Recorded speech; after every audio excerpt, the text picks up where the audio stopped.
Business में सफल होना है तो ये लीजिए परफेक्ट नुस्खा। कंपनी बनाने से पहले दोस्ती बनाइए। दोस्ती बड़े बड़े नेताओं के साथ, बीजेपी के हों तो और बढ़िया। इसके बाद बनाइए कंपनी। फिर दोस्त को आप मजबूत करिए डोनेशन देकर, और बदले में दोस्त आपको मजबूत करेगा कॉन्ट्रैक्ट्स दिलाकर। आप बुरे लीगल केस में फंस जाएं, भयंकर भ्रष्टाचार का मामला आप पर लग जाए, ये जो सियासी दोस्ती आपने की है ये आपके मदद में खड़ी रहती है। न केवल आपके केसेस से बचाती है बल्कि धंधा ग्रो करता रहे वो भी इंश्योर करती है। गुजरात में साबरमती नदी पर बैराज बनाने का ठेका दिलीप बिल्डकॉन लिमिटेड को मिला। 2021 में इस कंपनी के आला अधिकारी सीबीआई हिरासत में थे एनएचएआई को लेकर रिश्वत के आरोप में, पर 3 महीने बाद एनएचएआई फिर इसे ठेका दे देती है। इसके बाद 2023 में यह कंपनी डोनेशन देती है बीजेपी को। धंधा और बढ़िया एक्सपेंड होने लगता है। केस, डोनेशन, फायदा, ये वाला चक्र कई कंपनियों के मामले में हमने देखा।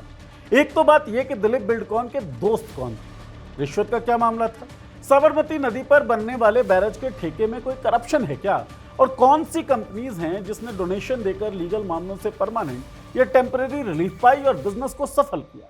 न्यूज दैट मैटर्स के इस वीडियो में बात इन्हीं सवालों पर।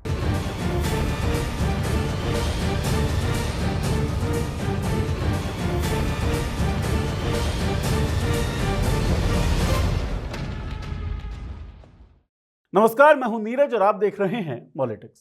गुजरात के साबरकंठा जिले में साबरमती नदी पर एक नया बैराज बनने वाला है। नाम है जेट बैराज।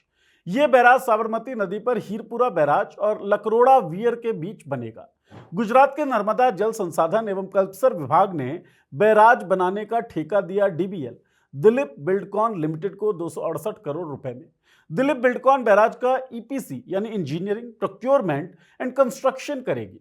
निर्माण पूरा होने के बाद भी अगले 10 सालों तक इस बैराज का ऑपरेशन और मेंटेनेंस भी दिलीप बिल्डकॉन के हाथ में रहेगा। यानी कंपनी अगले करीब 12 सालों तक इस प्रोजेक्ट से जुड़ी रहेगी। पहले 24 महीने निर्माण, फिर 1 दशक तक रख रखाव। दिलीप बिल्डकॉन ने यह ठेका आरबीएल यानी रंजीत बिल्डकॉन के साथ मिलकर जीती है। डीबीएल आरबीएल का जॉइंट वेंचर है। ये L1 बिडर रहे, सबसे कम बोली लगाई और ठेका मिल गया। अब तक आपको सब कुछ ठीक लग रहा होगा, हमें भी लगा कि बिडिंग हुई, दिलीप बिल्डकॉन ने ठेका जीता, सरकार ने दिलीप बिल्डकॉन के नाम से लेटर ऑफ अवार्ड जारी कर दिया। इसमें गलत क्या है? जब लेटर ऑफ अवार्ड जारी किया जाता है तो उसके साथ पारदर्शिता के नाम पर बिडिंग में शामिल हुई बाकी कंपनीज का भी नाम जारी किया जाता है, उनकी रिस्पेक्टिव बोलियों के साथ। लेकिन जेट बैराज कंस्ट्रक्शन की इस बिडिंग में और कौन सी कंपनी शामिल थी उनका कोई अता पता है नहीं। यानी बिडिंग प्रोसेस हुई भी थी या नहीं, कोई जानकारी नहीं है। इस 268 करोड़ के ठेके के 12 दिन पहले इसी नर्मदा जल संसाधन विभाग ने इसी दिलीप बिल्डकॉन को 698 करोड़ रुपए का नर्मदा फ्लड प्रोटेक्शन का ठेका भी दिया था। यह 698 करोड़ का ठेका भरूच जिले में नर्मदा नदी पर बाढ़ सुरक्षा बांध बनाने के लिए था, और इस बिडिंग में किस किस कंपनी ने हिस्सा लिया इसकी भी जानकारी पब्लिक नहीं की गई। यानी 1 महीने के भीतर एक ही सरकारी विभाग से 2 बड़े कॉन्ट्रैक्ट्स एक ही कंपनी को मिल जाते हैं, और दोनों में ही बिडिंग में शामिल होने वाली बाकी कंपनीज के नाम सार्वजनिक नहीं किए जाते। अब लग रहा होगा आपको कि कुछ तो गड़बड़ है दया। आगे की स्टोरी इस कुछ को बहुत कुछ में बदल देगी। चलिए, दिसंबर 2021 में सीबीआई ने भोपाल, दिल्ली, बेंगलुरु, कोची और गुरुग्राम में एक साथ रेड डाली। यहां से सीबीआई ने 5 लोगों को गिरफ्तार किया। एनएचएआई के बेंगलुरु स्थित regional manager Akil Ahmed, Dilip Buildcon के general manager Ratnakaran Sajilal, executive director Devendra Jain, company के एग्जीक्यूटिव सुनील कुमार वर्मा और एक बिचौलिया अनुज गुप्ता। मामला था 20 लाख रुपए की रिश्वत का। सीबीआई के अनुसार एनएचएआई अधिकारी आकिल अहमद ने बेंगलुरु चेन्नई एक्सप्रेसवे के पैकेजेस 1 और 2 के कॉन्ट्रैक्टर्स से उनके पेंडिंग बिल्स पास कराने के लिए और कंप्लीटेड रोड प्रोजेक्ट्स का प्रोविजनल कमर्शियल ऑपरेशंस डेट जारी करने के लिए रिश्वत ली थी। गेस कीजिए, बेंगलुरु चेन्नई एक्सप्रेसवे के पैकेजेस 1 और 2 के कॉन्ट्रैक्ट किस कंपनी के पास थे? जी हां, दिलीप बिल्डकॉन के पास। दिलीप बिल्डकॉन के गिरफ्तार executive director Devendra Jain company में शुरुआत से ही 31% के पार्टनर थे। जैन के भाई IPS officer Mukesh Kumar Jain MP के ट्रांसपोर्ट कमिश्नर रह चुके हैं और ज्योतिरादित्य सिंधिया साहब के करीबी हैं। फिर टॉपिक पर वापस आते हैं। सीबीआई ने छापों में 4 करोड़ रुपए कैश बरामद किए। गिरफ्तारी की खबर आते ही दिलीप बिल्डकॉन के शेयर करीब 7% गिर गए। कंपनी के लिए बड़ा झटका था। उसके एग्जीक्यूटिव सीबीआई की हिरासत में थे। कंपनी का नाम NHAI रिश्वत कांड में आ गया था। अब कंपनी इस कगार पर थी कि एक गलत फैसला और कंपनी पर हमेशा के लिए ताला। कंपनी को सरकारी टेंडर से ब्लैकलिस्ट किया जा सकता था। यहां से दिलीप बिल्डकॉन ने फूंक फूंक कर कदम आगे बढ़ाए। सबसे पहले तो बीजेपी को साल 2023 तक कॉर्पोरेट डोनेशन में 29 करोड़ रुपए दिए। फाइनेंशियल ईयर 2023-24 की लिस्ट में दिलीप बिल्डकॉन बीजेपी की 9वीं सबसे बड़ी कॉर्पोरेट डोनर बन गई। इस बीच दिलीप बिल्डकॉन को भी खूब फायदा हुआ। दिसंबर 2021 में रेड पड़ी थी और 3 महीने बाद फरवरी 2022 में NHAI ने ही छत्तीसगढ़ में 1255 करोड़ रुपए का प्रोजेक्ट दिलीप बिल्डकॉन को दे दिया। अब यहां सवाल यह है कि आखिर गिरफ्तारी के बाद दिलीप बिल्डकॉन का केंद्र सरकार के साथ ऐसा क्या कनेक्शन बना कि जांच आगे ही नहीं बढ़ी। कंपनी को और भी बड़ा प्रोजेक्ट दे दिया गया। बदले में दिलीप बिल्डकॉन ने भी करोड़ों रुपए कॉर्पोरेट डोनेशन में दिए। खैर, केंद्र सरकार के साथ दिलीप बिल्डकॉन का कनेक्शन कुछ भी बना हो, लेकिन मध्य प्रदेश सरकार के साथ इसका कनेक्शन पहले से ही बढ़िया था। जैसा हमने वीडियो में पहले बताया कि एग्जीक्यूटिव डायरेक्टर जो थे दिलीप बिल्डकॉन के, देवेंद्र जैन, उनके भाई IPS ऑफिसर मुकेश कुमार जैन ज्योतिरादित्य सिंधिया के करीबी हैं। लेकिन दिलीप बिल्डकॉन का कनेक्शन MP सरकार के साथ इससे भी बड़ा है। कंपनी के ओनर दिलीप सूर्यवंशी शिवराज सिंह चौहान के दोस्त हैं। शिवराज सिंह चौहान खुद इस दोस्ती की गाथा स्टेज से सुना चुके हैं। 1988 में दिलीप सूर्यवंशी ने दिलीप बिल्डकॉन की शुरुआत छोटे रेजिडेंशियल प्रोजेक्ट्स, सरकारी इमारतों और पेट्रोल पंप्स के निर्माण से की थी। साल 2000 में कंपनी ने सड़क निर्माण के क्षेत्र में कदम रखा, यानी 1.5 दशक तक कंपनी छोटे मोटे काम करती रही। साल 2003 में MP में बीजेपी की सरकार बनी और 2005 में शिवराज सिंह चौहान मध्य प्रदेश के मुख्यमंत्री बन गए। शिवराज सिंह मुख्यमंत्री बनने के बाद दिलीप बिल्डकॉन की रफ्तार एक्सपोनेंशियल हो गई। मैंने कहा था ना, दोस्ती बनाइए पहले। फाइनेंशियल ईयर 2004-05 में कंपनी का सालाना टर्नओवर सिर्फ 13 करोड़ रुपए था, जो 2012 तक बढ़कर 1000 करोड़ रुपए हो गया।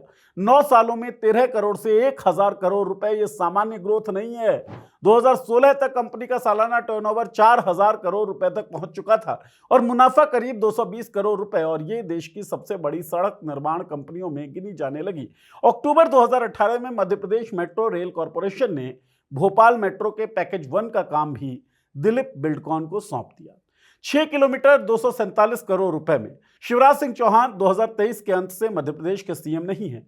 जून 2024 में वे मोदी कैबिनेट में यूनियन एग्रीकल्चर और रूरल डेवलपमेंट मिनिस्टर बना दिए गए।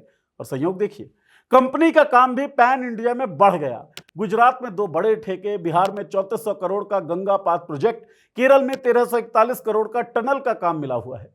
इसीलिए कंपनी प्रॉफिट भी लगातार बढ़ रहा है। फाइनेंशियल ईयर 2023 की Q3 में कंपनी ने करीब 79 crore stand alone net profit दर्ज किया।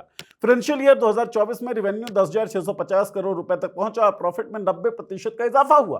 फिलहाल कुल ऑर्डर बुक 28,830 करोड़ रुपए के ऑल टाइम हाई पर पहुंच गया है। फाइनेंशियल ईयर 26 में अकेले 18,548 करोड़ के नए प्रोजेक्ट्स जीते गए हैं, गुजरात के 2 प्रोजेक्ट्स को मिलाकर। दिलीप बिल्डकॉन की कहानी नई नहीं है। यहां भी रेट पड़ी, डोनेशन दो, ठेका लो, ये वाला पैटर्न जो है वो दिखता है। 2018 से 24 के बीच इलेक्टोरल बॉन्ड के नाम पर यह पैटर्न खूब चला।